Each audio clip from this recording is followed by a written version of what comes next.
Hi friends, आप देख रहे हैं फिल्मी खिचड़ी। मैं हूं रूना आशीष और चलिए हम बात करने वाले हैं इंडियन आइडल 14 के बारे में। कुछ एक ऐसी क्लिपिंग आई है जिसे देखकर मुझे अचानक से इंडियन आइडल 12 की याद आ जाती है और ख़ास करके जो पवनदीप के साथ हुआ है उस वाक़ये की याद आ जाती है। वही बताने के लिए आ गई हूँ भाई। इंडियन आइडल 14 अभी चल रहा है। मैं ऑलरेडी बोल चुकी हूँ कि मिस कर रहे हैं तो मिस मत कीजिए। बहुत गुणी कलाकार आए हुए हैं इस बार। सर्टनली कुछ एक छूट जाते हैं क्योंकि कुछ एक लोगों को जाना होता है, लेकिन जो आगे बढ़ रहे हैं वो भी कोई कम नहीं है एक दूसरे से। ओके और ऐसे में ओबूम एक बहुत बड़ा नाम निकल कर आते हैं। मैं डे वन से बोल रही हूँ, ओबूम की आवाज़ में बहुत अलग सी कशिश है और जो लोगों को ना ऐसा खींच कर रख लेती है।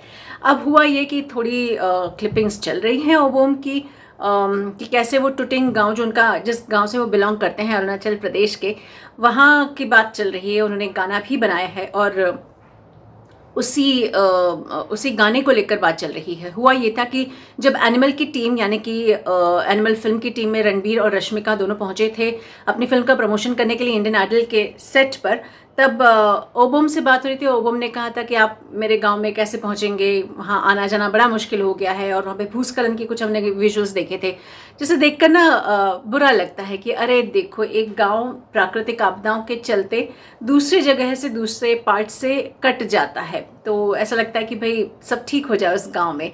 और फिर उन्होंने एक गाना भी गाया जिसका जिक्र हाल ही के एपिसोड में श्रेया घोषाल करते हैं कि तुमने जो गाना कहा था तुम वही उसको पूरा करके आए हो, नहीं आए हो, मैं वाला गाना तुम्हारे साथ गाना चाहूँगी। और Opam was very happy to invite her and दोनों ने गाना मिलकर गाया था। एंड सर्टनली वो एकदम कशिश वाली आवाज़ और वहीं पर एकदम मीठी श्रेया की आवाज़, ये बहुत सुंदर कॉम्बिनेशन था।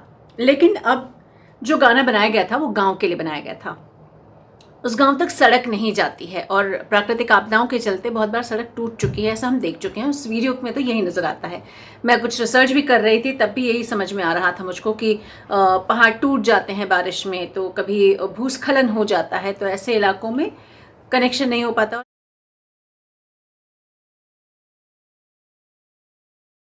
अरुणाचल प्रदेश एक ऐसा प्रदेश है जहाँ मेरे देश में सूर्य की पहली किरण जहाँ पड़ती हो, उस प्रदेश को, उस जगह को सलाम करने की इच्छा होती है। मेरे बकेट लिस्ट में है, लेट्स सी कब कंप्लीट होता है। तो ऐसे में जिस गांव से ओबोम आते हैं उनके लिए गाना लिखा है और उसको सपोर्ट करने के लिए अब ना पुराने इंडियन आइडल जो विनर्स रह चुके हैं वो आगे आ रहे हैं। कौन कौन है? तो ऋषि सिंह का सबसे पहले मैंने वीडियो देखा कि कैसे वो ओबोम को सपोर्ट कर रहे हैं।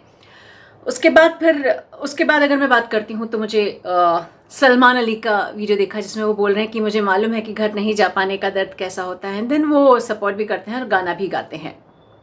और एंड में मैं सोच रही थी ऐसे कैसे कि अभी तक पवनदीप का नहीं आया है, तो पवनदीप का भी वीडियो आ गया जिसमें वो न सिर्फ ओबोम को सपोर्ट कर रहे हैं बल्कि वो गाना भी उनको गा के दिखा रहे हैं, वो भी अपने गिटार पर।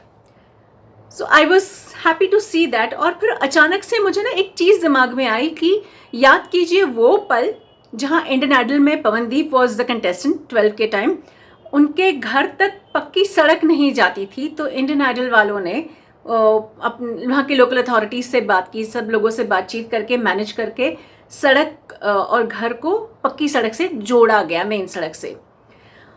पता नहीं क्यों मुझे ऐसा लगा कि शायद ओबोम के साथ भी वैसा ही हो, ओबोम के गांव के साथ भी वैसा ही हो सकता है ओबोम के गांव में वो सड़क लेके आए। मैं यहाँ कोई गारंटी नहीं देती हूँ, मैं कैसे बोल सकती हूँ भाई किसी चैनल को क्या करना चाहिए और क्या नहीं करना चाहिए।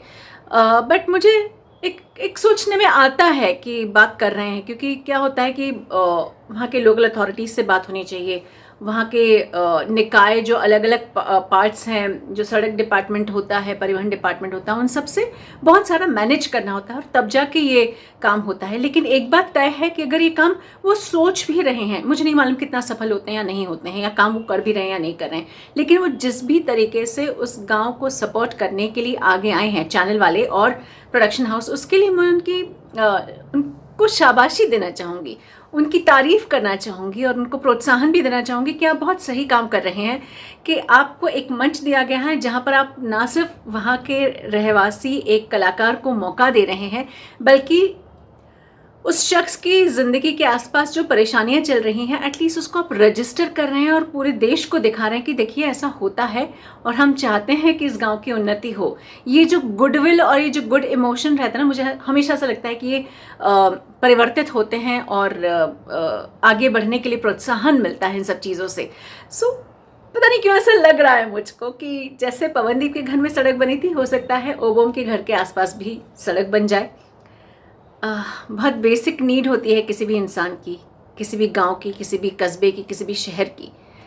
कभी कभी ये बेसिक नीड भी नहीं पूरी हो पाती है। तो ऐसे में हम आशा करते हैं कि अगर जो करना चाहते हैं, अपने तरीके से योगदान देना चाहते हैं, वो दे। साथ ही में वहाँ के जो स्थानीय सरकारें हैं वो भी इस बात का संज्ञान लें और उस गांव को ज़्यादा से ज़्यादा जोड़ने, लाइट और पानी और बुनियादी जो सुविधाएं होती हैं वो प्रदान करने के लिए अपनी तरफ से पूरी कोशिश करें। आपको क्या लगता है? मतलब ये तो एक बहुत सुंदर काम है। सपोर्ट करते हैं या नहीं करते हैं? जय हिंद।